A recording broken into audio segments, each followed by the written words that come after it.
Hello, everyone. My name is Latrice. I am a senior sociology major here at Sac State, and I'm also a student assistant for Dr. Sarabia. And today we will be interviewing Jada, who is an alumni. Jada, tell us more about yourself. Hello, my name is Jada. I'm an alumni of Sac State. I got my bachelor's at Sac State in sociology, and then I also just graduated with my master's in higher education leadership at Sac State as well. And right now I'm working full time as a program coordinator in higher education. And yeah, I'm excited to be here and answer your questions. Nice. Can you tell me more about your graduate program and what inspired you to pursue the program? Yeah, so my graduate program is higher education leadership and policy studies.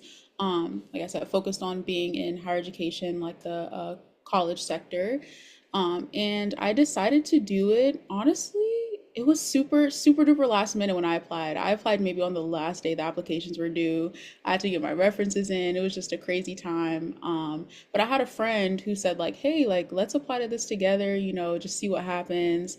And I ended up doing it. And I worked at Sac State for maybe about 4 years.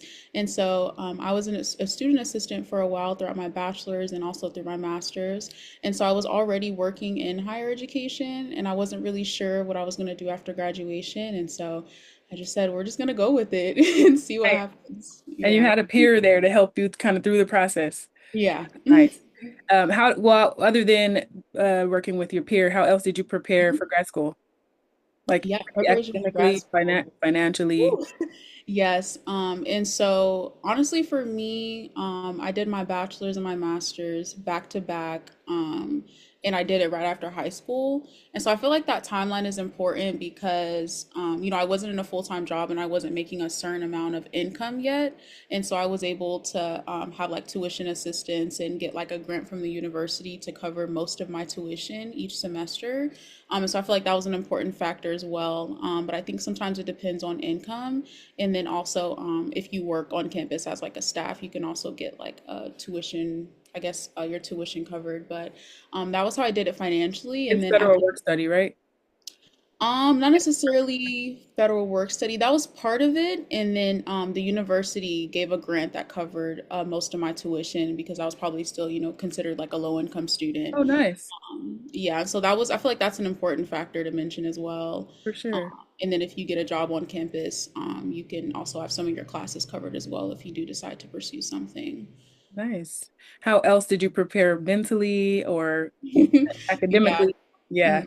Yeah, so with academically, I would say being a sociology major and all the research that we did really helped me prepare for that major portion. Specifically, I believe it was Soc 101 or 102, where it's like the stats classes. Mhm. I would say that helped me a lot in preparation for graduate school because you're already learning how to do research, what different case studies are and how to do them and what all the little numbers and factors mean and stuff. And Yeah, so I would say like being a sociology major and taking those courses, those required courses, helped me a lot with graduate school. like a stepping stone. Hmm. Nice. So what was one of the challenges you faced in grad school and how did you get through it? Oh my goodness, a challenge. I would say, um, I forgot the word that they use for it now, but not like an identity crisis, but I guess just Imposter syndrome? imposter syndrome. Yeah, I Yeah. was, I don't know why I forgot it for a second, but I did like face that a lot because I was one of the youngest people in the program. There was maybe about 4 or 5 of us who did it after our bachelor's and we're only like 22 going into it. And so I feel like that played a big factor because you're with other people who have full-time careers, they've already been in this career, they just want the education. And so battling with that and like feeling like I have a sense of belonging and also not letting the fact that other people have more experience, let that bring me down. Because it can be a lot mentally thinking like, am I enough? Am I supposed to be doing Yeah, this? I'm glad you So, brought that up. Many people go through that, and myself included. And I'm mhm. still going through it. I think it's something that you continue to work through as you excel and build in your career. So, yeah, what was one thing you did to get over it, to get through it? Get over it.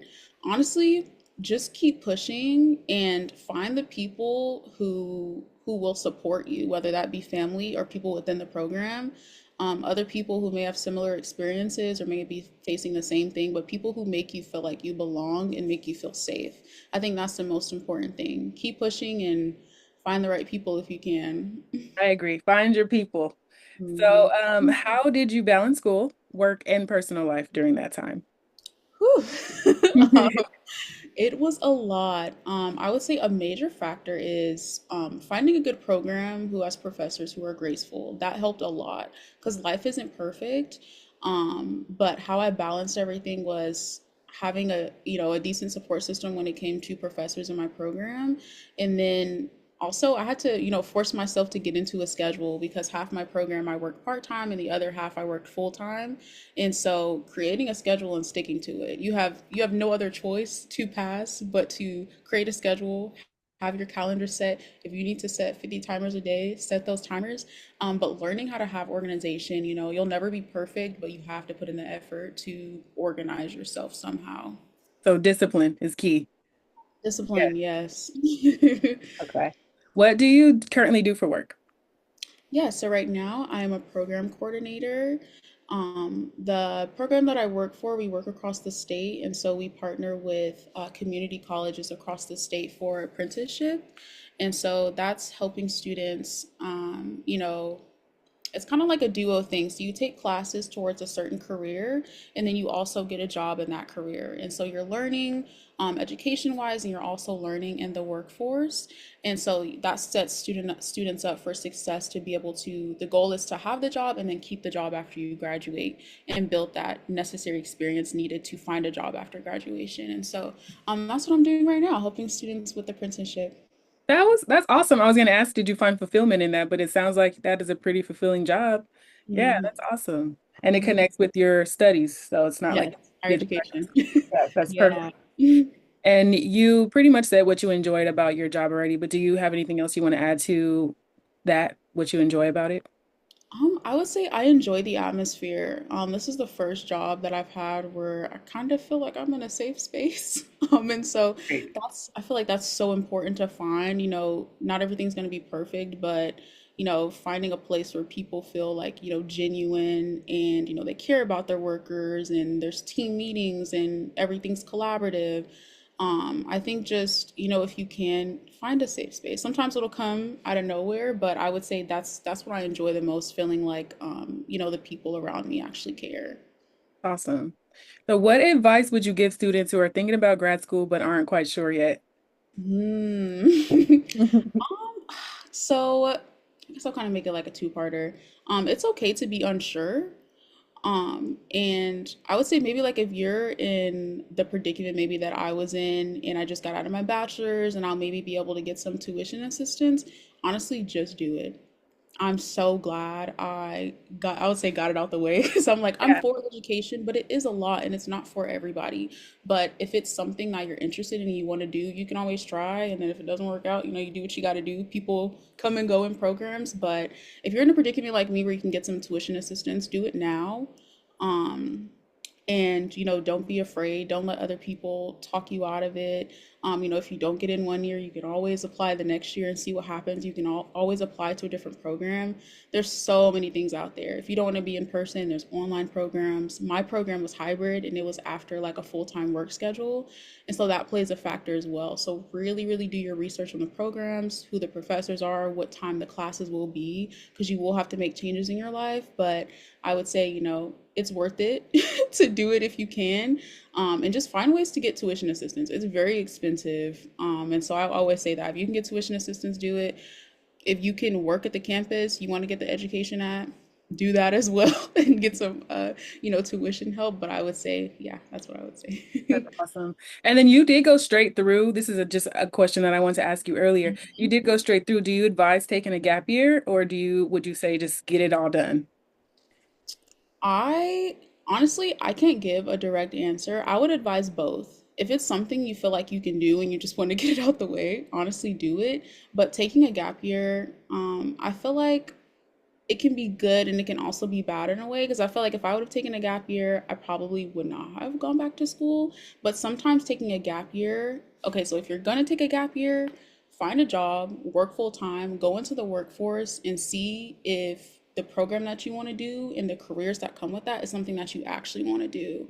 Because me going into education, you see the dark side, you see the light side with Yeah, helping students, and it can make you either want to do this career more or it can kind of make you be like, ooh, this is not the career I want to do. So if you can get into the workforce when you take that gap year, do that and see if it's really something that you want to do.